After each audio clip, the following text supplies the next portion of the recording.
maioria das pessoas conhece o Ouija como um brinquedo, uma tábua de madeira, letras, números, um sim, um não, um ponteiro em formato de coração. É vendido ao lado de quebra-cabecas e jogos de tabuleiro, com embalagem colorida e um manual de instruções bem simples.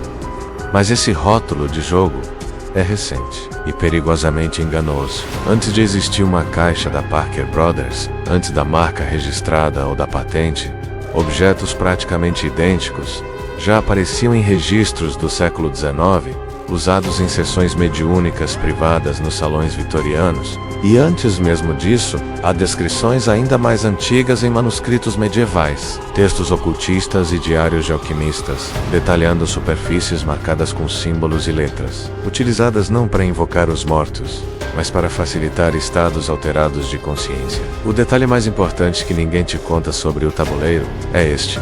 Esses instrumentos não eram vistos como um meio de contato com espíritos. Eles eram considerados amplificadores da atenção, ferramentas para reduzir o ruído da mente consciente e focar a intenção. Em outras palavras, eles não serviam para chamar algo de fora.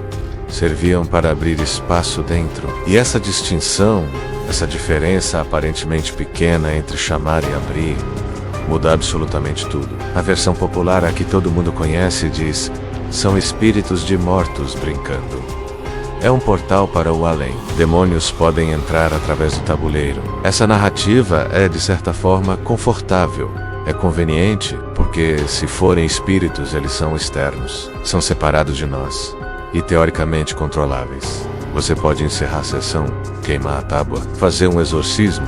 Existe uma fronteira clara entre você e a ameaça. Mas os primeiros pesquisadores sérios que estudaram sessões com esses dispositivos, psicólogos, neurologistas e pesquisadores de fenômenos psíquicos, no final do século XIX menos, notaram algo completamente diferente. Quando as respostas começavam a surgir no tabuleiro, não havia nenhuma mudança no ambiente. Não havia quedas bruscas de temperatura. Não havia ruídos inexplicáveis, aparições ou objetos se movendo sozinhos. A mudança acontecia nas pessoas. A respiração delas se alterava, tornando-se mais lenta, mais profunda, como num estado de meditação. As microexpressões faciais se tornavam menos pronunciadas, quase como uma máscara de serenidade. As pupilas dilatavam, mesmo com a luz constante do ambiente. E havia uma queda sutil no tônus muscular. O corpo entrava num estado muito semelhante ao transe leve. E nesse estado, um estado que qualquer hipnotizador profissional reconheceria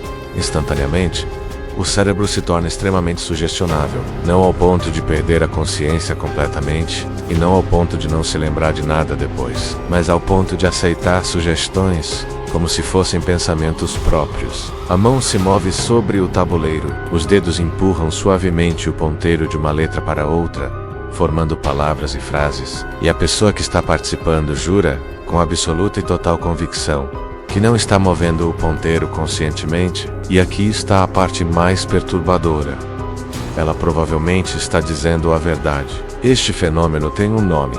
É o efeito idiomotor. Ele foi descoberto no século XIX, estudado extensivamente, e é um efeito real, mensurável e reproduzível em laboratório. Funciona assim. Seu cérebro forma uma intenção motora, um impulso para mover o músculo, milissegundos antes que você tenha consciência dessa intenção.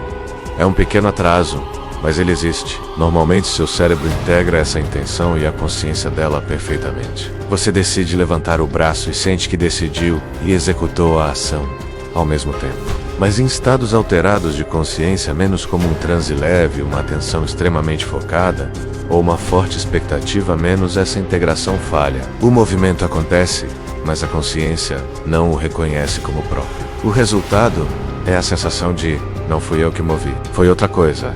O tabuleiro Ouija explora esse mecanismo de forma perfeita. Ele exige atenção focada, ele cria uma enorme expectativa. Ele induz um estado levemente alterado, e então as mãos se movem. E o cérebro, confuso sobre a autoria daquele movimento, busca a explicação mais próxima.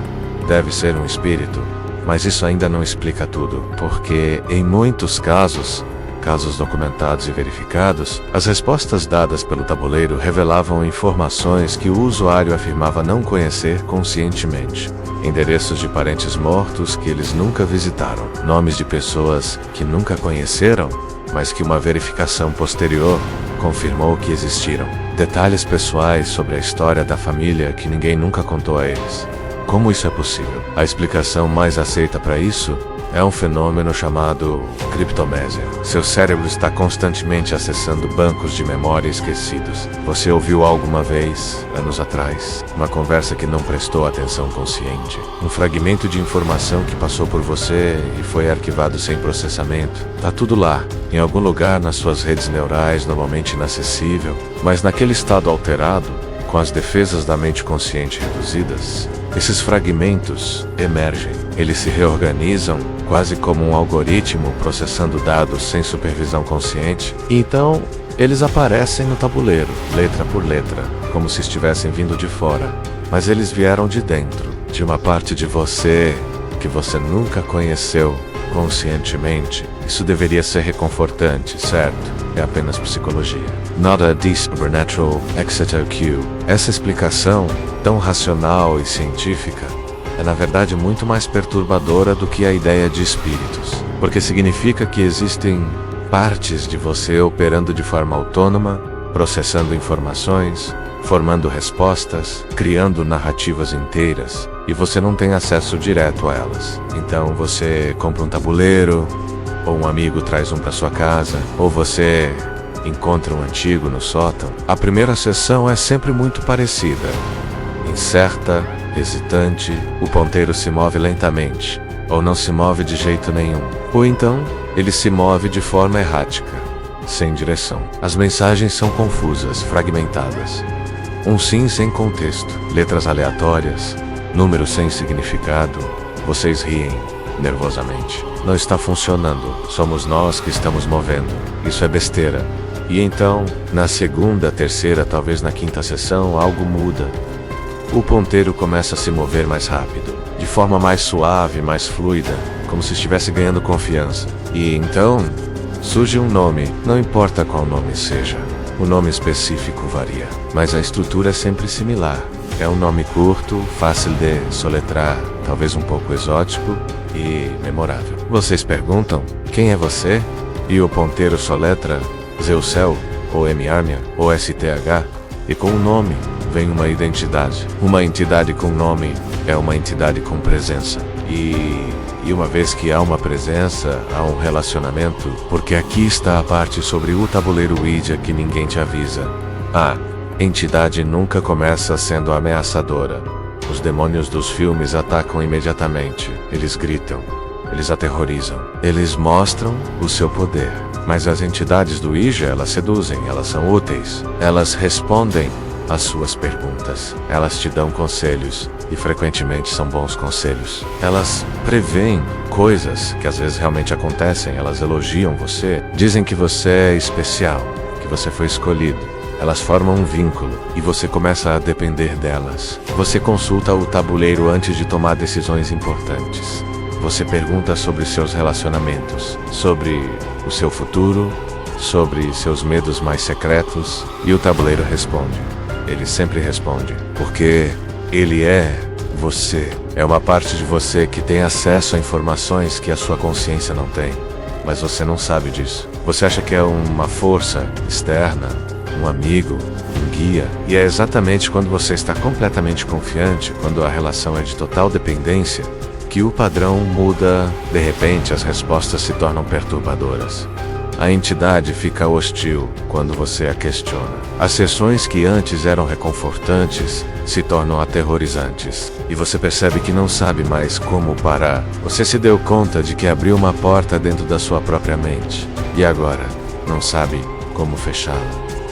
O padrão é tão consistente que tem até um nome entre pesquisadores. O caso Zoso. Não porque todas as entidades se chamem Zoso, mas porque a estrutura da interação é assustadoramente idêntica, independentemente do nome que aparece no tabuleiro. E essa estrutura segue uma progressão muito clara: sedução, dependência e, por fim, deterioração. Estamos falando de centenas de relatos, espalhados por décadas, em diferentes países, culturas e idiomas. Mas a progressão, ela é sempre a mesma, e ela se desenrola em 4 fases. A fase 1 é a apresentação. Isso geralmente acontece nas primeiras 5 sessões. Uma entidade se apresenta, quase sempre com um nome curto. As respostas são vagas, mas intrigantes, sem nenhuma hostilidade.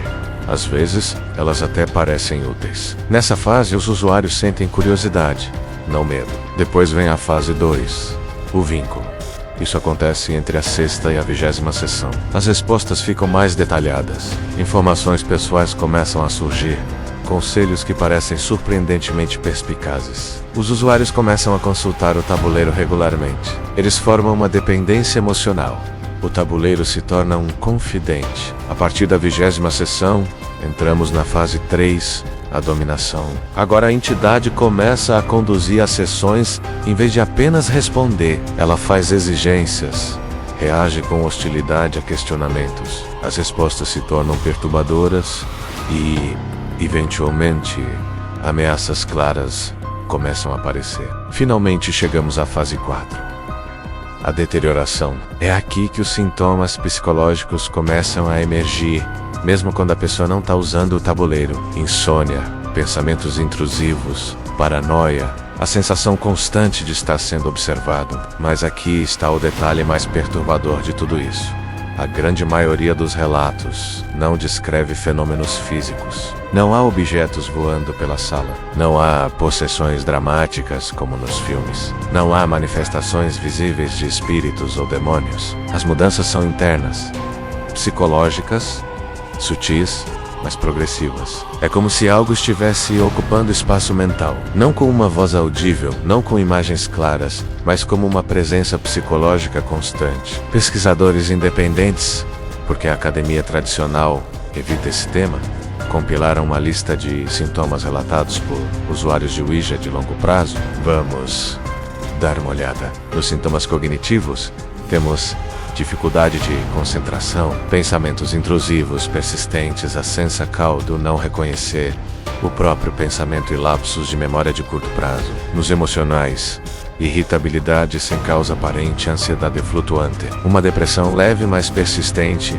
e um isolamento social progressivo. E nos perceptuais, a sensação de ser observado, ouvir uma voz interna que não parece ser a sua despersonalização, que é sentir que você está observando sua própria vida de fora, e desrealização, a sensação de que o mundo parece menos real como um filme. Agora, quando esses sintomas são comparados com os critérios diagnósticos da psiquiatria, a semelhança é chocante. Eles são praticamente idênticos aos transtornos dissociativos, specificament, uma forma leve do transtorno dissociativo de identidade, antigamente conhecido como múltiplas personalidades, e também a fragmentação da mente induzida por trauma ou estresse prolongado. Isso nos leva a uma teoria que quase ninguém quer considerar. O tabuleiro Ouija não cria algo novo, ele reorganiza o que já existe dentro de você. Pense nisso. A sua mente não é uma entidade única e sólida. É um sistema, um coral de processos, né? Normalmente existe uma hierarquia, a sua consciência executiva, o seu senso de eu, é quem coordena tudo. Mas o Ouija parece remover esse coordenador. Ele cria um espaço onde partes da sua mente que normalmente não dialogam entre si, começam a se comunicar, mas sem filtro, sem hierarquia, sem uma identidade central para integrar tudo. E o nosso cérebro, que odeia o caos, faz o que sempre faz quando é confrontado com informações incoerentes. Ele cria uma narrativa. Ele cria um personagem para dar um rosto a todo esse ruído interno. E de repente, você tem uma entidade com um nome, com uma personalidade, com intenções aparentes, mas é você, sempre foi você. Uma parte de você que foi fragmentada e personificada. A ideia de um demônio é, de certa forma, reconfortante. Um demônio é externo. Você pode tentar expulsá-lo, ignorá-lo, fugir dele. Existe uma fronteira clara. Existe você e existe a ameaça. Mas e se a origem for interna? Aí não existe exorcismo. Não existe fronteira clara. Não existe um fora para onde fugir. Você não está sendo atacado. Você está sendo reorganizado por dentro. E uma vez que essa reorganização começa, revertê-la, completamente é quase impossível, muitos acreditam que o erro é usar o tabuleiro, mas não é. O verdadeiro erro é continuar depois da primeira resposta, porque aquela primeira resposta quebra um princípio fundamental da sua mente.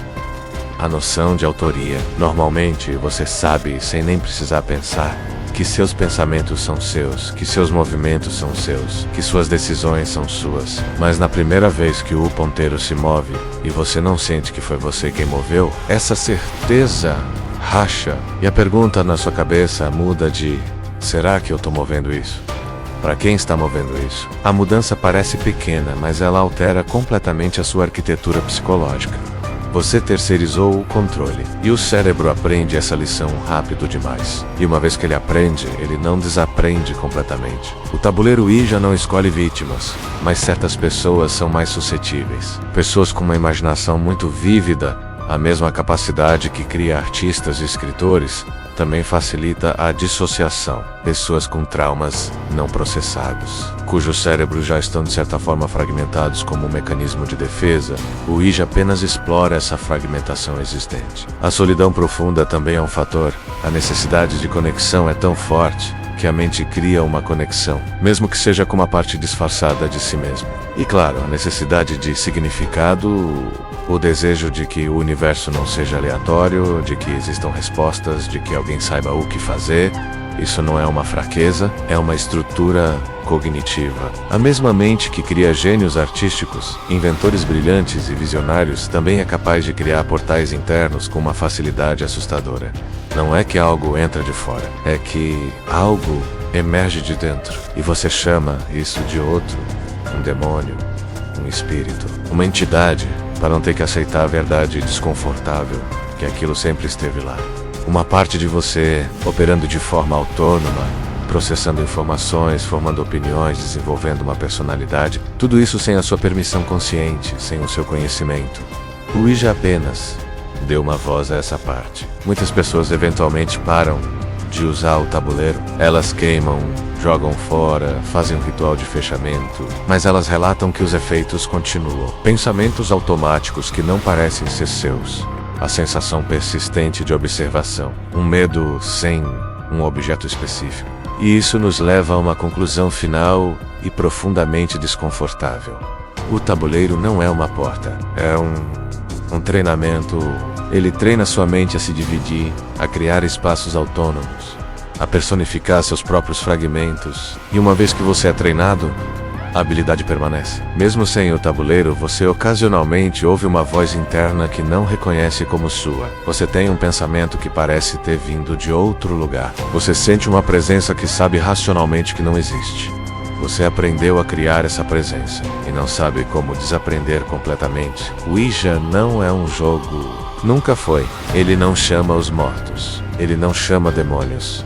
Ele cria um espaço para que partes de você, que você nunca conheceu conscientemente, aprendam a falar. E depois disso, você nunca mais tem certeza absoluta de quem está pensando os seus pensamentos. Então, o que o Ouija realmente é, depois de todos os relatos, estudos, teorias, o que sabemos com certeza? Sabemos isto. É ferramenta. Não tem poder próprio. Não é portal mágico. Não contém demônios. Mas é ferramenta extremamente eficiente em fazer algo que o cérebro humano raramente faz: fragmentar consciência e dar voz autônoma aos fragmentos. E uma vez que você ensina a mente a fazer isso, ela continua fazendo, mesmo sem prancha. Mente humana não é entidade única e indivisível. Nunca foi. É coral. Dezenas, talvez centenas de processos semi-autônomos, módulos especializados, sistemas operando em paralelo. Normalmente, há maestro menos consciência executiva, seu senso de eu, coordenando, criando ilusão de unidade. Mas é ilusão. Útil, necessária para funcionar socialmente. Mas ilusão. E ocasionalmente, ilusão racha. Você conversa consigo mesmo. Tem guerra interna entre partes que querem coisas diferentes. Pensa: não sei por que fiz isso sobre a ação que você executou. Nesses momentos, coral se torna audível. O Ouija apenas institucionaliza e amplifica isso. Cria protocolo formal para coral cantar sem maestro. e dá aos cantores individuais identidades, nomes, personalidades, e quando o coral canta sem maestro por tempo suficiente, maestro perde a autoridade e não recupera completamente. Zoso aparece em relatos americanos, Mama em europeus, outros nomes em outras culturas, porque nome não importa, é apenas rótulo. Função psicológica é criar centro fictício de agência, personagem, identidade, sem nome. Experiência seria ruído caótico, pensamentos intrusivos sem padrão. Com nome, ruído vira entidade. E entidade pode ser relacionada, temida como Otida, é mais fácil psicologicamente lidar com demônios chamados Zoso do que com fragmentos autônomos de minha própria psique, operando sem supervisão consciente. Primeira opção tem solução: exorcismo. Segunda opção, não há solução simples, que somos menos unificados do que gostamos de pensar, que você, entidade consciente lendo isto agora, é emergência temporária, padrão estável, mas não indestrutível, que há inteligência operando em você sem seu conhecimento ou consentimento consciente, e que ferramentas como o Ouija revelam isso de forma impossível de ignorar. Se você nunca usou o Ouija, simplesmente não use, não por superstição, não porque demônios, mas porque você está brincando com a arquitetura fundamental de sua consciência, e não há reset, não há desfazer completamente. Se você já usou e parou, bom, continue parado. Sintomas residuais, pensamentos estranhos, sensação ocasional de presença menos diminuem com o tempo, desde que você não reforce criando ritual ao redor deles. Não faça limpeza energética, não faça exorcismo, não trate como entidade externa, isso apenas fortalece personificação. Trate como o que é, eco de padrão que você acidentalmente criou. Reconheça, não se assuste e deixe desvanecer naturalmente. Se sintomas são severos, dissociação constante, perda de identidade, incapacidade de funcionar, procure ajuda profissional. Psicólogo especializado em trauma e dissociação. Não mencione o Ouija se não quiser ser descartado. Apenas descreva sintomas. Tratamento é o mesmo independente de como começou. Então, Ouija real? Depende do que você quer dizer com real. Se você quer saber se contata mortos literais ou demônios literais, quase certamente não. Mas se você quer saber se tem efeito mensurável e duradouro na consciência humana, absolutamente sim. E talvez segunda definição de real seja mais importante que primeira, porque efeito persiste, dano é real, fragmentação é real, mesmo que origem seja interna. Ouija te ensina algo verdadeiro sobre a natureza da mente, mas verdade tem custo. E custo é: você nunca mais terá certeza absoluta de onde terminam seus pensamentos e começam os outros, porque aprendeu que há outros dentro do Voca e não consegue desaprender completamente. Esta foi a análise de Ouija, não como portal sobrenatural, mas como ferramenta psicológica que fragmenta a consciência de formas que cérebro não foi projetado para lidar. Mais assustador que demônios? Talvez, porque você não pode exorcizar partes de si mesmo. Deixe nos comentários. Você já usou o Ouija? Teve experiências que não consegue explicar?